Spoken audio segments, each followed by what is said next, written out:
Γεια σου Δημήτρη. Θα σου κάνω μια ερώτηση πολύ fast. Okay. Θα σου δείξω έναν άνθρωπο στη φωτογραφία εδώ και θέλω να μου πεις αν σου φαίνεται για founder ή για developer. Αυτός. Το παιδί και τα κομπιούτερ.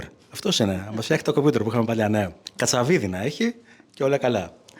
Αυτός είναι ο founder της επίγνωσης. Founder ή developer? Σίγουρα δεν έχει φάτσα founder. Developer, ίσως. Okay. Θα δούμε. Αυτός είναι ο founder της Yodec. Founder ή developer? Αυτός έχει χέρια μόνο για κώδικα, δεν είναι για τίποτα άλλο. Developer. Αυτός είναι ο founder της Gracely. Founder ή developer?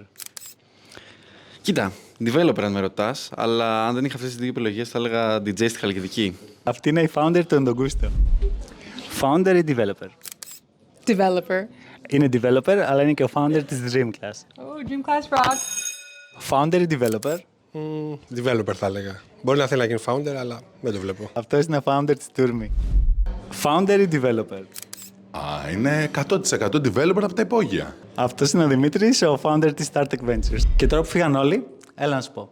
Ο Δημήτρης, εκτός από founder της StarTech Ventures, είναι και co-founder σε όλες τις εταιρείες που αναφέραμε. Και μόλις γνώρισες το οικοσύστημά μας. Founder ή developer?